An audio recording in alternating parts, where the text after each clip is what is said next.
What's going on, everybody? It's oh man, I'm already laughing. So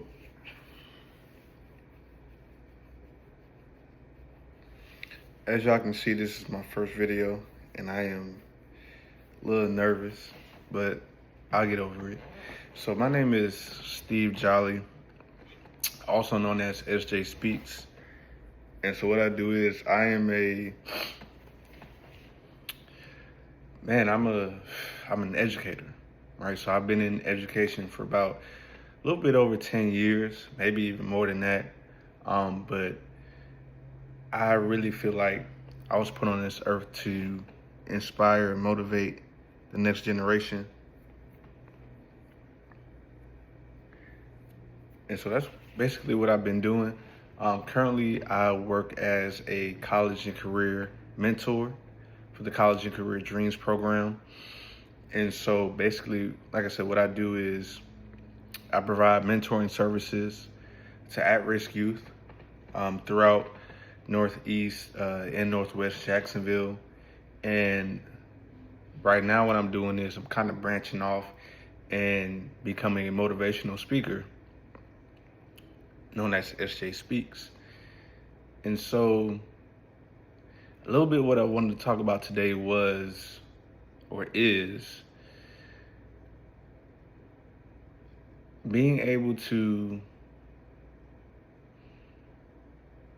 really speak to this generation, just this up and coming generation, and be able to guide them in the right direction. And so lately I've been feeling as though like the words that I speak, and I want to preface this by saying that the lessons that I provide the students are not my own. Like, I don't create them, my boss does. And I feel like a lot of those lessons are not only limited, but it does not address some of the issues that what the students are currently going through. Okay, so right now, and what I'm probably going to do today, because I have upcoming lesson today in about an hour or so, is really kind of basically saying, forget the presentation, forget the lesson, forget the whole, me standing up and just speaking for about an hour about something that you probably are not interested in. And I want to be more of a conversationalist, right? I want to be asking questions and really getting to understand why so many of the students that we serve are struggling right now. And I know part of it is the advent of social media, right? Just you getting constantly bombarded by all this, all this crap that you don't really need, all this crap that isn't really helpful for your future, but everybody's doing it, right?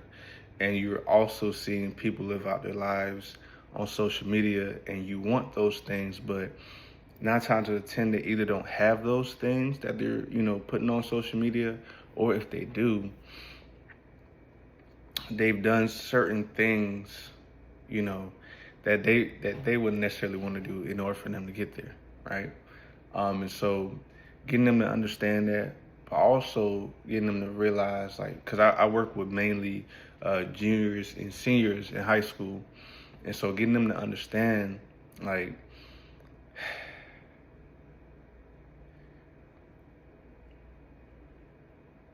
a lot of them are, ready to leave high school, and I'm tired of being here, and I'm tired of doing this, I'm tired of doing that. But a lot of them don't understand that you're really not putting the work in that you need to put in order for you to be successful. Like, the amount of work that's necessary for you to be successful, especially, a lot of these kids have big goals and aspirations, which is cool, but the amount of work needed to put in order for that dream to be realized, they can't even grasp it. So today I'm basically gonna call them out. I think that, and don't get me wrong, my boss he's a cool guy or whatever, but I think that for the longest we've been kind of, tiptoeing around certain subjects and not really wanting to be direct on certain, issues. But I feel like I would be doing a disservice to those students by not keeping it real with them. And, that's not to say I'm a, curse or anything like that. It's just, being upfront and honest because for me, I grew up, without my father. My father wasn't in my life. And, he was in and out of jail, selling drugs, got caught up, ultimately got killed, when I was 12. Also my mom, she became addicted to alcohol, so she was alcoholic, and it got to a point where, you know, my sisters, my two older sisters, they decided to run away and live with their father because of the drama and all the craziness that was going on in our household. And so, for me, like I said, by the age of 12, that all those different things were, starting to happen.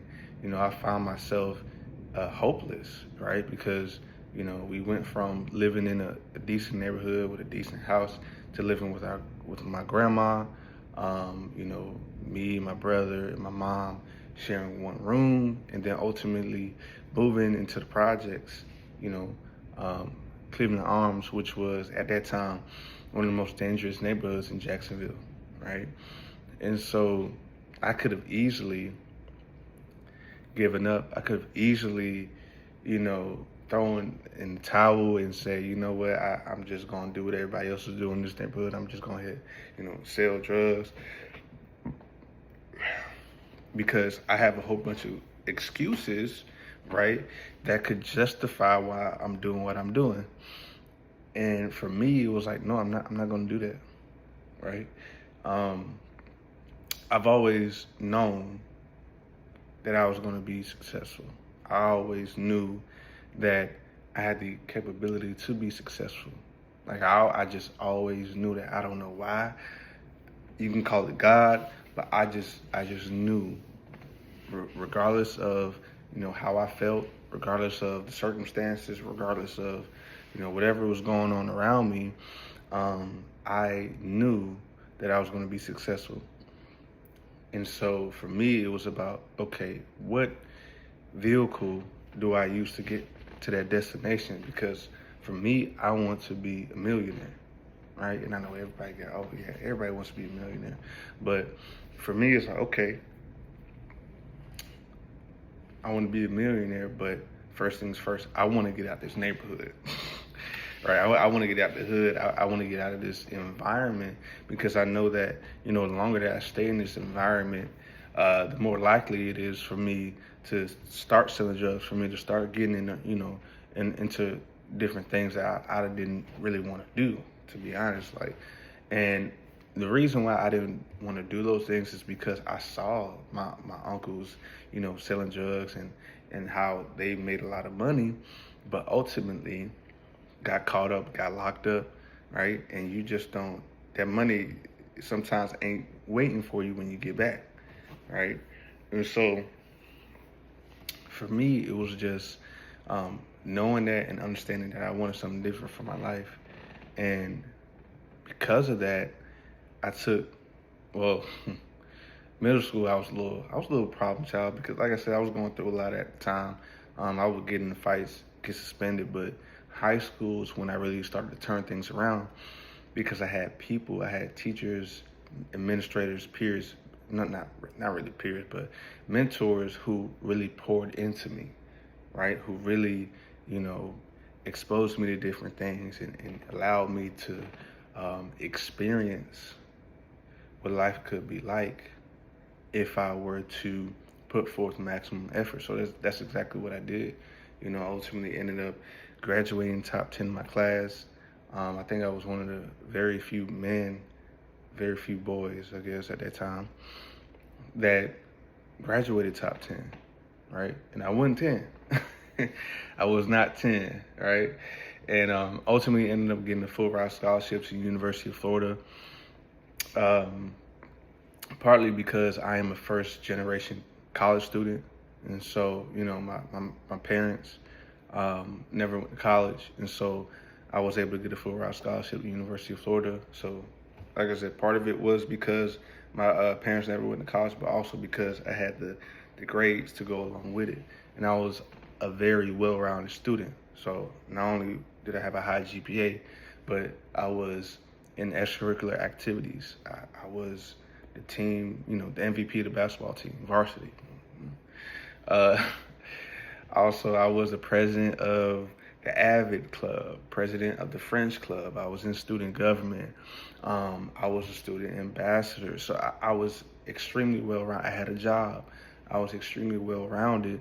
And that's what I try to preach to these kids. Like, you don't want to be someone, if you feel like you are a very smart student, you don't want to be pigeonholed to that, right? Because honestly, when you get to college, there are a lot of smart students. Like, there's a lot of people who are smart. So what's going to separate you from everybody else, right? And I've also learned that being able to build connections and relationships with people is one of the most important things, right? So if you are a genius, but you don't have the ability to connect with people, then that you're kind of wasting your abilities, because we're human beings at the end of the day, right? So being able to connect with people is, extremely important. Um, but yeah, that's what I do. That's what I love to do, and I think that for me, it's just being able to express that to the kids, getting them to understand like the work that is necessary for you to put in order for you to be successful is a lot bigger than you thought. Um, like I said, I work with seniors and juniors, and a lot of seniors, man, it's tough. It is tough. A lot of them act as if they know what they're doing, and a lot of them act as if, yeah, I'm ready to go. I'm tired of being in school, but you don't necessarily have a plan. Like, there's no structure about how you're playing. Like, oh yeah, I want to do this, but okay, what are you actively doing right now to situate yourself to do that, right? And a lot of them don't get that aspect. They think that stuff is going to be handed to you. And for me, what I try to do is I try to just reiterate the fact that nobody's coming to save you. Nobody's coming to you and say, oh man, you seem like a nice guy or a nice woman.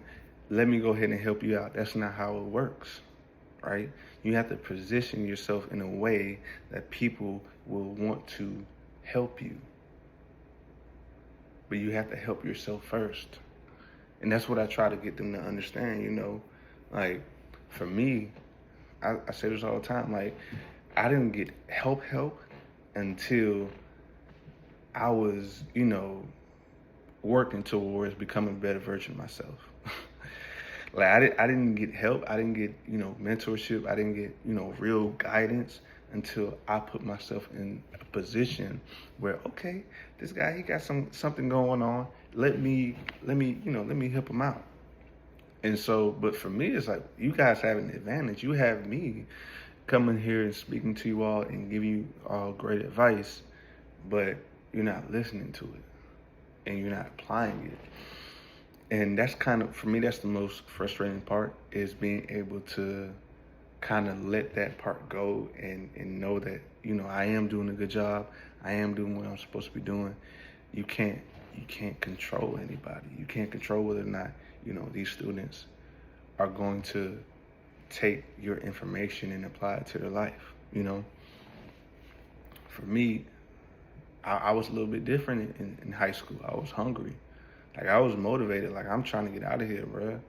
Like, I'm not, like, at a certain point in time, maybe it was my junior or senior year, but I realized that high school, this is not the end all be all. Like, there's a bigger world outside, and I got to get ready for that. There's a big world outside, and I got to get ready for that. I got to prepare for it. And so that's what I was doing. And so some of the people, who were laughing at me or, saying this and saying that because I was on my grind, when, senior year came and they was hearing over the announcements, hey, accepted University of Florida. Every single day you would hear my name on the announcements. Got accepted to this school, got accepted to that school. Yeah.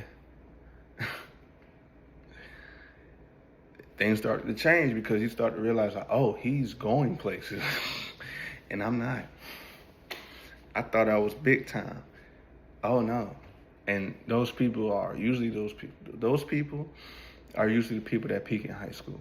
Those people are usually people who, work in entry-level jobs, not making any money, and complaining on Facebook all day. Like, and so, for real, it's like, for me, I really don't want them to be in that same predicament. I don't want them at all to be in that same situation. Like, for me, me getting my bachelor's degree from UF opened a lot of doors for me.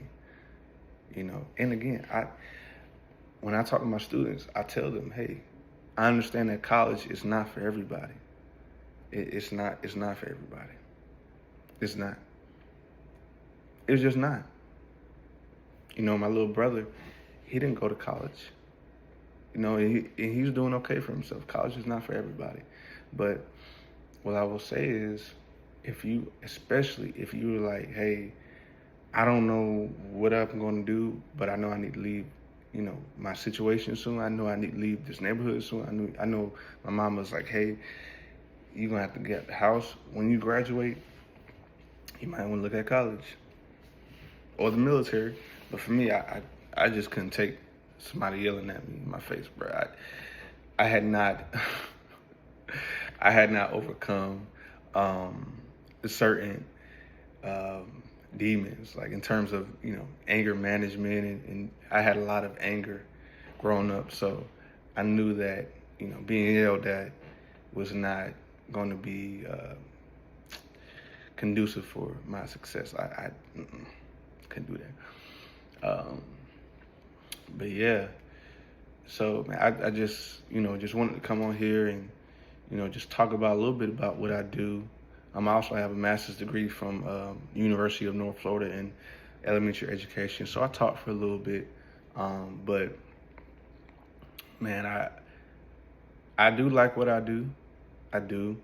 I think for me, it's just being able to kind of build my own thing, and that's what I've been doing recently through SJ Speaks. I recently had like a school tour, going to different schools and speaking to students, and I got some great reviews, and I'm looking forward to what's next. So thank y'all. I appreciate y'all, and I'll see y'all next time.